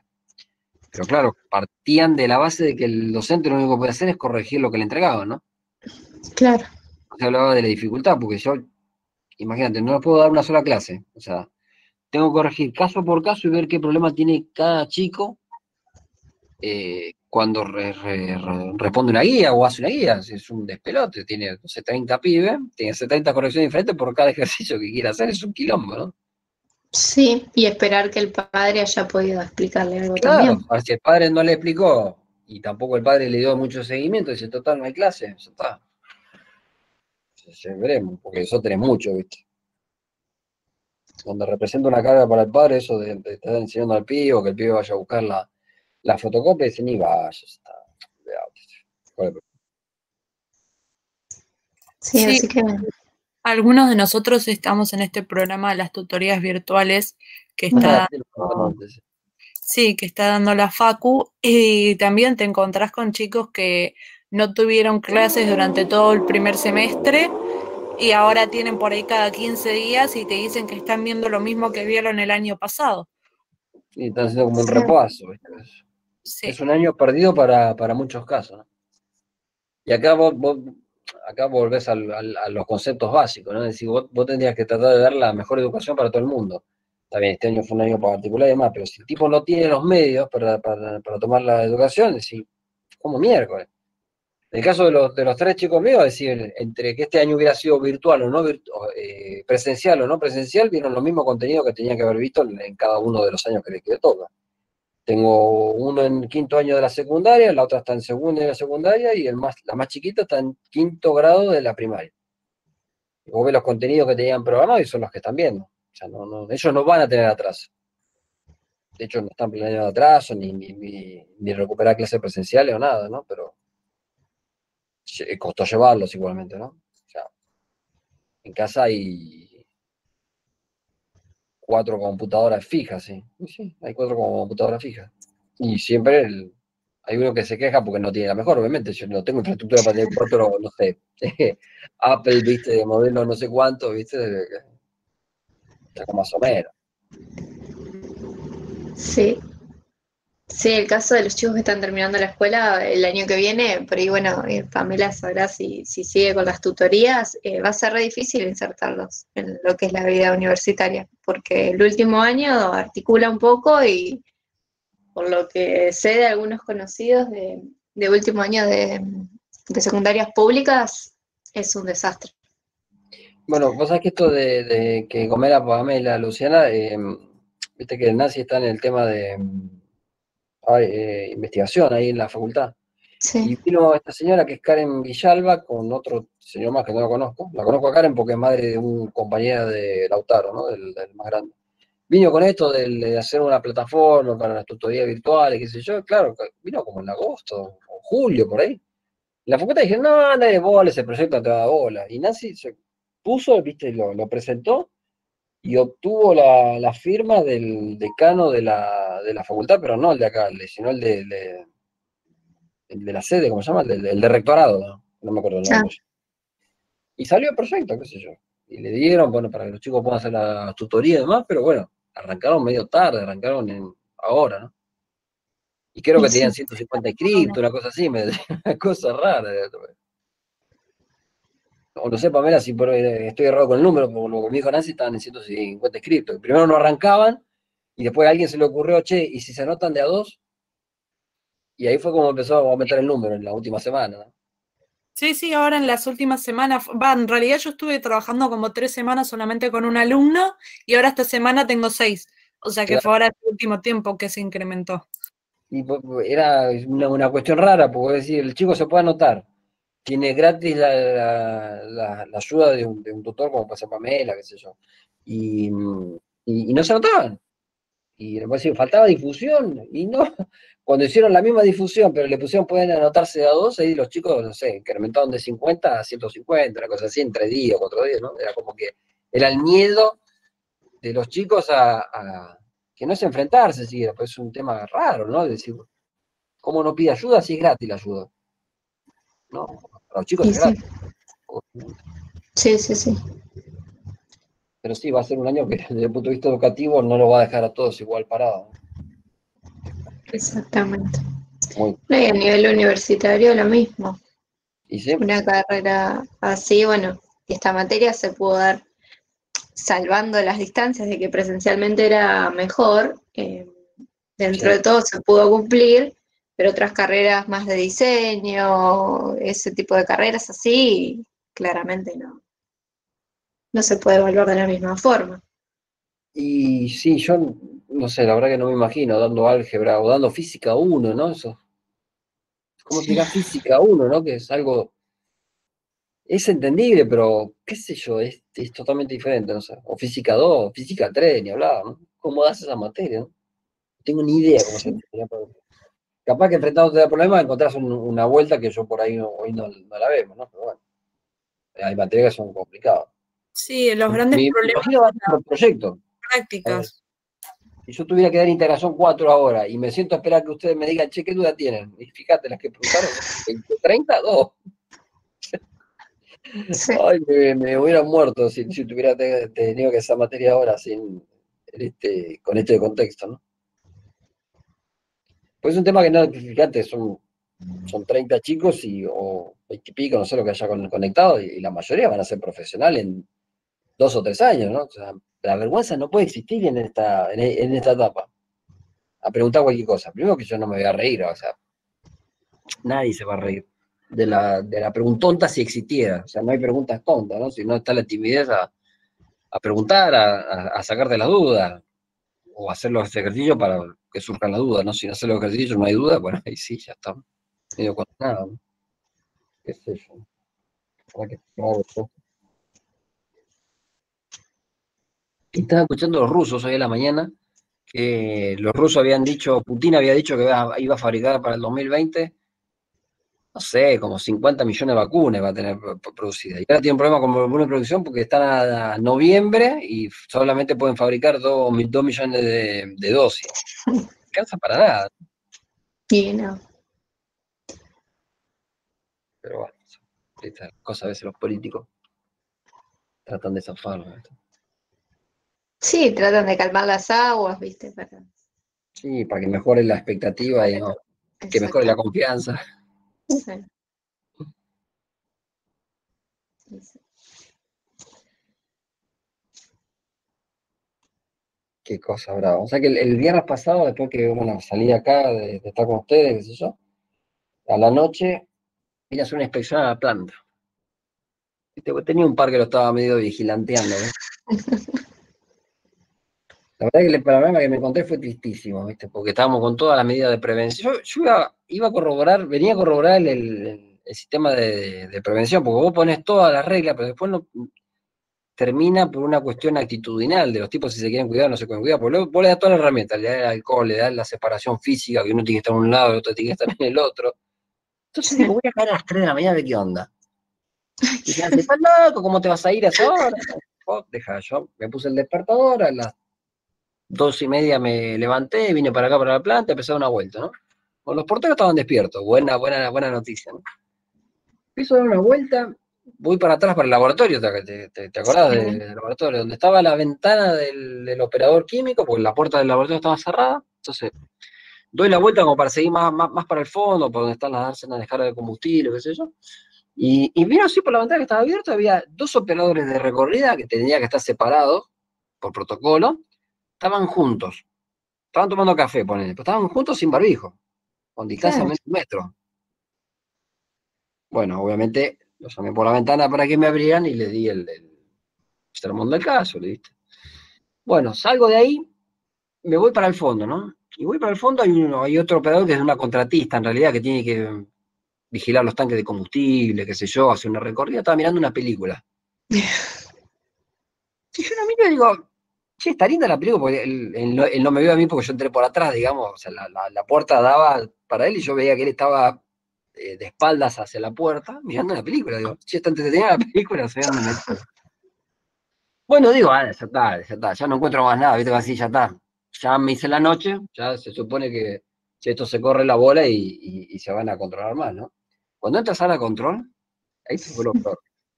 Todas las luces de sala de control apagadas, todas. La de la No. oficina, el jefe de turno, la de los 2 operadores de consola, estaba toda apagada.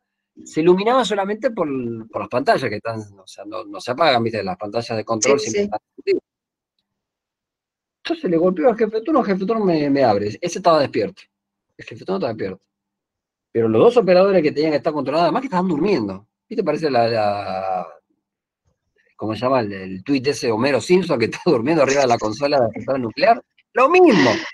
Igual, lo mismo.